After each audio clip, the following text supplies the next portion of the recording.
강직성 척추염은 우리가 활동적으로 뭘 잘못하거나 뭐 과로를 했거나 이런 거랑 관계가 없습니다.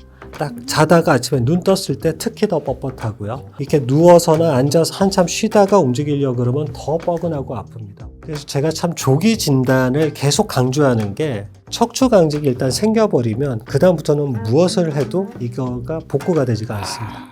강직성 척추염, 여성은 잘 걸리지 않는다. 정답은 김철중의 이름은 낳는다. 김철중입니다. 우리가 알고 있는 각종 질병들 외에 생소하고 낯선 희귀질환 수만 무려 6,000가지가 있다고 합니다. 희귀질환에 대해 더 많이 알려지고 관심이 높아질수록 치료의 기회도 더 활짝 열릴 텐데요. 그래서 준비한 특별한 시간, 세브란스 병원과 함께하는 희귀질환 극복 프로젝트. 오늘은 강직성 척추염에 대해서 알아보도록 하겠습니다. 네, 강남 세브란스 병원 류마티스 내과의 박민천 교수님과 함께하도록 하겠습니다. 어서 오세요. 네, 예, 반갑습니다. 안녕하십니까. 반갑습니다. 류마티스 내과라고 하면은 사람들이 잘 모르는 경우도 많은데 류마티스 내과가 어떤 환자를 주로 보는 거죠? 대표적으로 이제 자가 면역 질환들을 다 총괄적으로 관리하고 진단하고 치료하는 과가 류마티스 내과라고 보시면 됩니다. 류마티스 내과라는 그 이름도 참 생소하지만 이 병명도 굉장히 생소합니다. 강직성 척추염, 어떤 질환인 거죠? 이제 류마티스 내과에서 보는 대표적인 관절 질환 중에 하나고요. 네. 이제 자가 면역 이상, 즉 우리 몸에 정상적으로는 발생하지 않아야 될 염증이 면역 기전의 이상으로 우리 골반, 척추 쪽의 염증이 지속적으로 그리고 오랜 기간 만성적으로 생기는 병을 강직성 척추염이라고 합니다. 이게 아무래도 골반하고 척추 쪽에 염증이 생기다 보니까 허리 아프고 등 아프고 이런 걸로 시작을 하게 되는데요. 이제 시작은 골반이지만 허리, 등, 목, 이제 척추를 타고 염증이 계속 타고 올라가게 됩니다. 그래서 전신적인 어떤 척추에 문제가 일어날 수 있는 병이고 또 척추 이외에도 뭐 말초관절염, 무릎이나 발목에 관절염도 오게 되고 족저근막염, 아킬레스 인대염 이런 것도 오게 되고요. 또 환자에 따라서는 뭐 눈에 포도막염이 온다든지 피부에 건선이 온다든지 뭐 설사를 빈번하게 하는 염증성 장질환이 동반된다든지 하는 굉장히 좀 전신적으로 침범할 수 있는 그런 질환이 되겠습니다. 근데 이게 이 병명 이름에 강직성이라고 넣은 이유가 뭔가 이렇게 뻣뻣하게 하니까 이걸 넣지 않았겠어요? 네, 맞습니다. 이게 이제 시작은 척추 골반의 염증인데요. 염증이 오랜 기간 계속되게 되면 그 염증의 결과물로 척추뼈와 뼈 사이에 테두리를 따라서 뼈가 이렇게 자라나는 2차적인 변화가 대부분의 환자에서 생깁니다. 이게 5년, 10년 이렇게 지나게 되면 척추뼈와 뼈 사이가 이렇게 뭐 다리가 생겨서 연결이 된다고 해야 되나요? 척추가 이렇게 뻣뻣하게 굳어지는 결과적으로 그런 양상으로 대부분의 환자들이 넘어가기 때문에 시작은 염증이지만 결과는 척추 강직으로 나타납니다. 그 상태가 되면 이렇게 고개를 숙인다든지 허리를 제낀다든지 이렇게 불가능해지는 거예요? 그렇죠. 고개도 잘 안 들고 뒤에서 누가 이렇게 부르면 돌아보는 것도 힘들고. 근데 강직해지는 것뿐만 아니라 어떤 통증도 동반이 되는 건가요? 그럼요. 이제 결과물이 척추의 강직인데요. 그 강직이 이루어지기 전까지는 염증이 주된 문제거든요. 이 염증은 생기면서부터 없어질 때까지는 항상 통증을 동반할 수밖에 없습니다. 근데 아무래도 이게 허리 쪽이나 골반 쪽에 통증이 있다면 혹시 정형외과적인 문제가 아닌가 이렇게 생각하실 수도 있을 것 같거든요. 그렇죠. 환자분의 입장에서는 내가 골반이 아프고 허리가 아프구나 하니까 이게 염증에 의한 거든 디스크에 의한 건지 아니면 뭐 삐거나 다쳐서 그런 건지 환자분들은 구분을 하시기는 어렵겠죠. 그래서 아마 확률적으로야 디스크나 뭐 염좌 이런 것들이 훨씬 흔할 테니까 정형외과에 가서 내가 허리가 왜 아플까요? 라고 진료를 보는 게 당연히 많을 거고 그거는 뭐 잘못된 것은 전혀 아닙니다. 자연스러운 과정이라고 보는데요. 강직성 척추염이 이제 다른 디스크나 뭐 다르게 다쳐서 생기는 거랑 좀 차이가 있습니다. 강직성 척추염은 우리가 활동적으로 뭘 잘못하거나 뭐 과로를 했거나 이런 거랑 관계가 없습니다. 자가 면역 이상 때문에 나는 잘못하거나 뭘 한 게 없는데도 몸 안에서 염증이 저절로 생기는 거거든요. 그래서 우리가 이 증상을 다른 뭐 디스크나 이런 것과 좀 구분되는 염증성 요통이라고 저희가 좀 부르고 있습니다. 이게 어떤 점에서 차이가 있냐면 다치거나 디스크 때문에 오는 어떻게 보면 물리적 부분이나 퇴행성 때문에 생기는 거라면 뭐 오래 서 있거나 계속 좀 활동을 많이 하거나 뭐 과로를 하거나 그러면 통증이 더 심해지고요.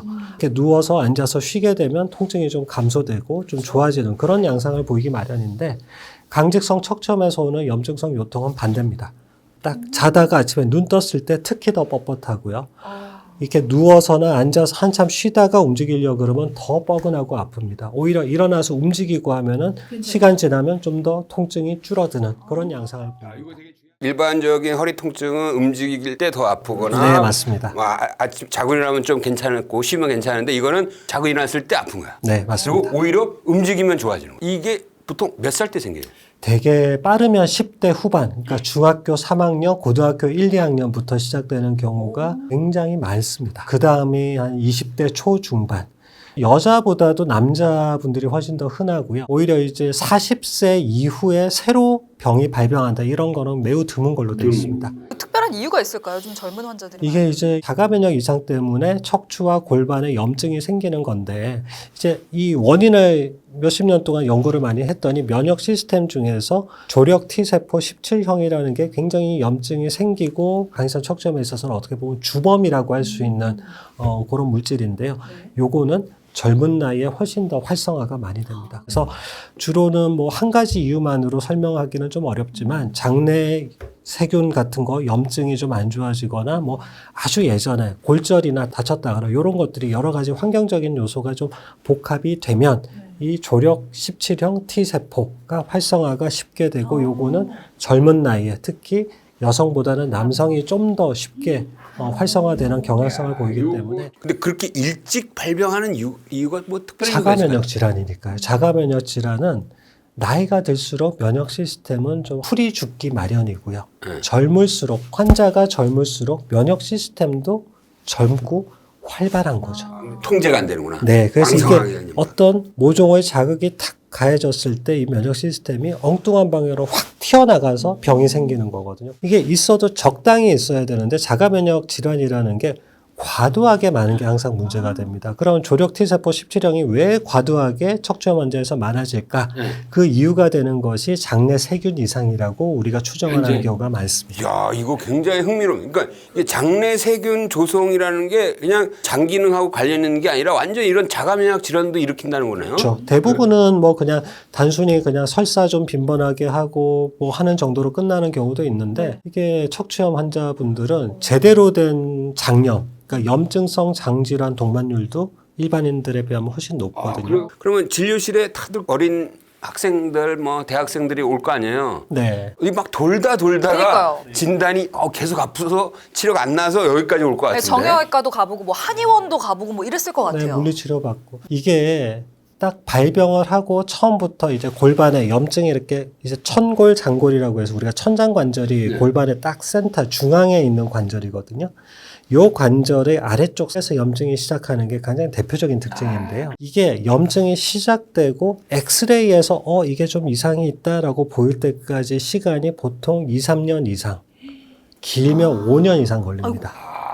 그러면 초기에는 엑스레이를 찍어도 알 수가 없다는 거예요. 정상으로 나오는 경우가 많죠. 세상에. 피 검사는 없어요, 그러면? 피검사에서도 염증이 조금 정상보다 살짝 높거나 하는 경우라면 이게 뭐 감기 때문에 오른 건지 이것 때문에 오른 건지 좀 모호한 경우가 많거든요. 그래서 대개는 이게 아픈 거는 알겠는데 엑스레이나 검사에서 특별한 뭐가 나오지 않으니까 소염제를 좀 써보고 물리치료 좀 해보고 경과를 봅시다 라고 하는 경우가 많아요. 되게 요럴 때 염증성 요통이냐 아니냐 요거를 좀 꼼꼼하게 물어봐야 됩니다. 그러니까 자가 면역 이상 때문에 오는 통증은 대개는 이렇게 아침에 더 뻐근하고 더 뻣뻣한 게 흔합니다. 그럼 그게 좀 의심이 된다 하면 뭔가 좀 초기에도 진단을 할 수 있는 어떤 검사가 있을까요? 염증성 요통이 딱 생기고 엑스레이에서 보일 때까지 빠르면 3, 4년, 빨라야 3, 4년, 5년 이상 걸리는 경우가 많습니다. MRI는 그나마 짧습니다.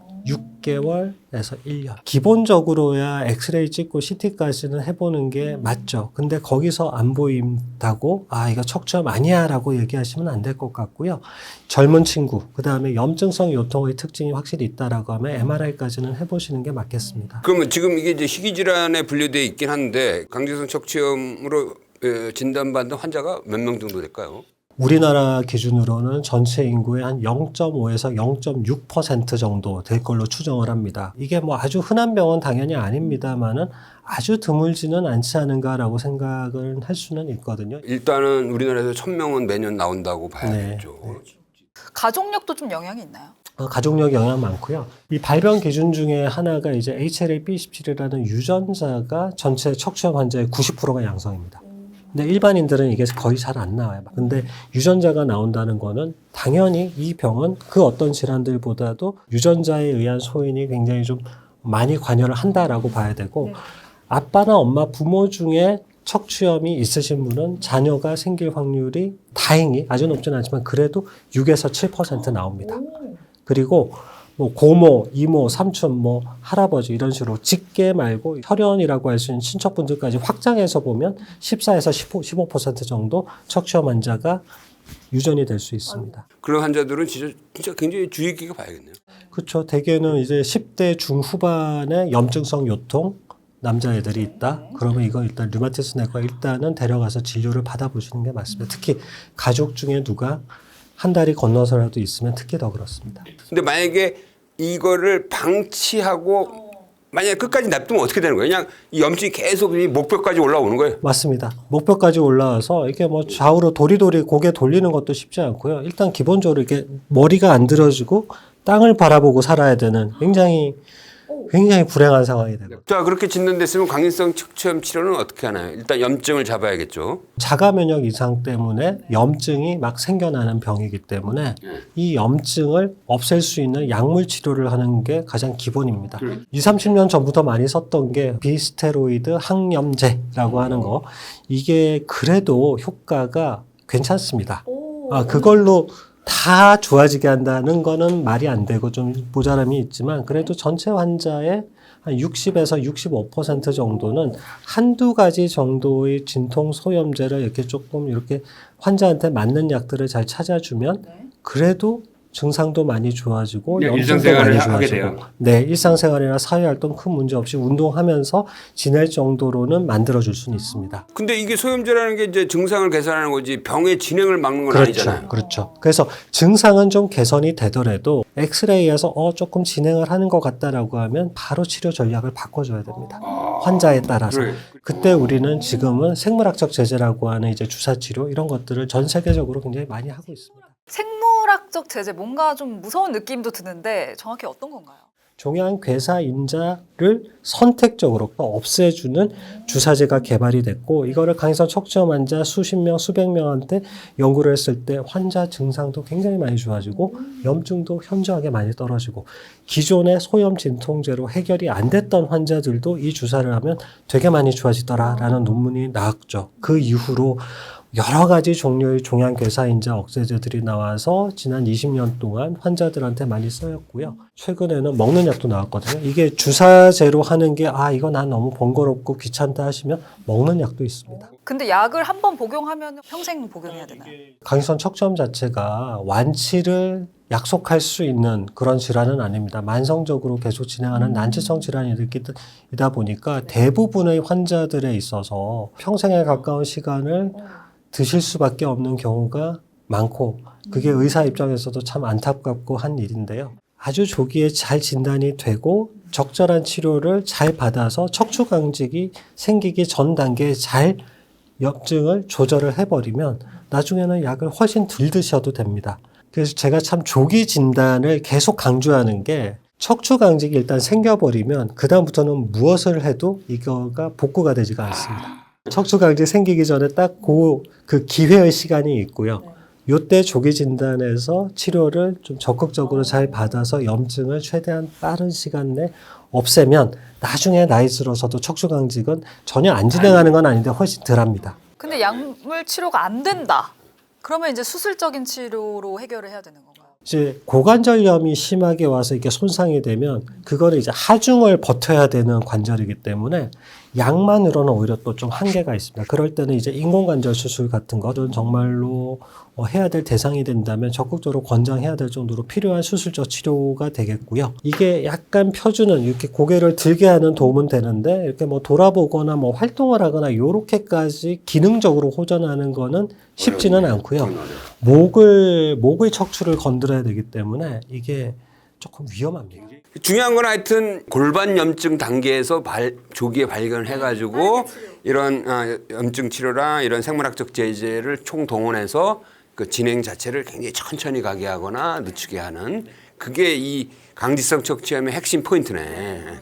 오늘 이제 강직성 척추염에 대해서 이야기를 좀 나눠보고 있는데 굉장히 좀 생소한 질환이기 때문에 또 보고 계신 분들이 궁금한 점이 많이 있으실 것 같아요. 저도 그렇고요. 그래서 제가 특별히 OX 퀴즈 시간을 좀 준비를 해봤습니다. 첫 번째 질문 먼저 드리도록 하겠습니다. 강직성 척추염은 운동을 안 하면 증상이 좋아진다. X. 오. 꾸준한 운동, 그다음에 척추, 목, 등 이쪽 스트레칭 이건 네. 꼭 필요합니다. 이제 염증을 약으로서 치료는 하지만 염증의 공격을 받는 척추 주위는 무수하게 많은 근육, 힘줄, 인대로 둘러싸여 있습니다. 이 다른 주위 조직들이 튼튼해져야 척추 강직이 되고 막 이렇게 아파지고 하는 것들이 훨씬 덜 할 수 있습니다. 그래서 병은 있으시지만 계속 척추를 온전하게 보존하기 위해서는 꾸준한 운동 하시고요. 네. 특히 뭐 요가, 필라테스, 수영, 여러 가지 유산소 운동 할 수 있는 것들 적극 권장드리고 이 뒷목부터 윗등, 허리 스트레칭 할 수 있는 그런 운동은 중요하네. 꾸준히 매일같이 꾸준히 해주시면 좋겠습니다. 네, 다음 질문. 강직성 척추염을 일으키는 염증 인자가 눈까지 침범할 수 있다. OX. 정답은 O입니다. 오, 눈까지. 네. 나라마다 보고 퍼센트는 조금씩 다르긴 한데 네. 작으면 25%, 많으면 한 40에서 45%까지 이제 홍채를 우리가 이제 다른 말로 포도막이라고 표현하거든요. 여기에 염증이 생겨서 막 이렇게 눈이 빨갛게 충혈되고 눈부심 심하고 심하면 두통까지 오고 하는 경우가 굉장히 흔하고요.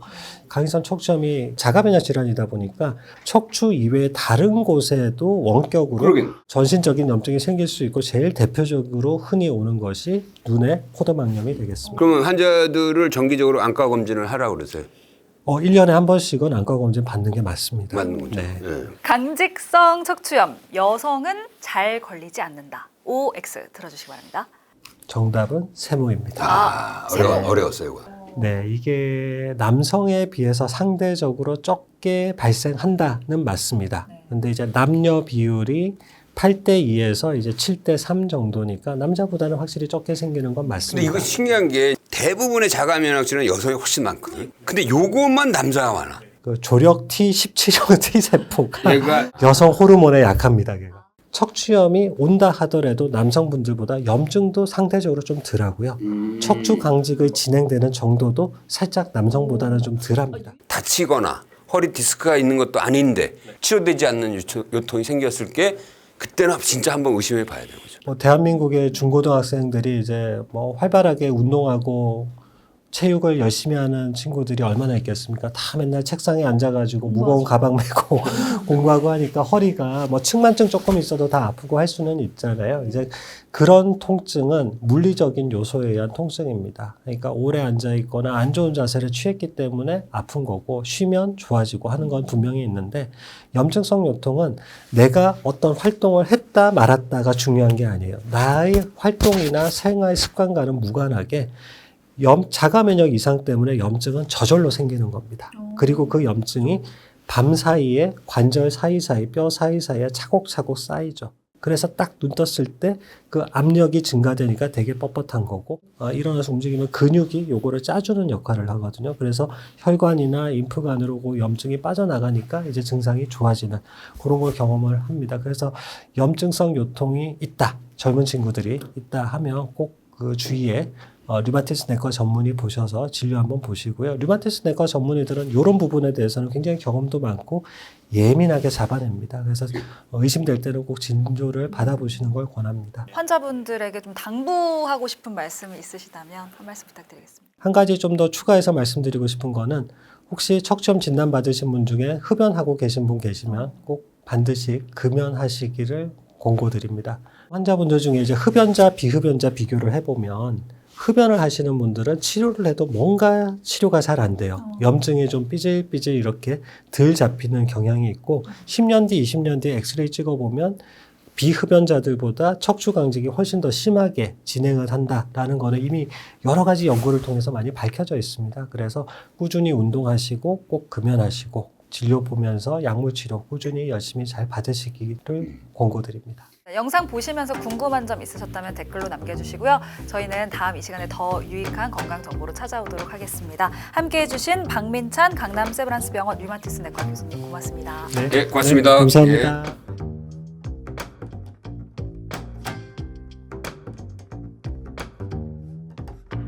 네.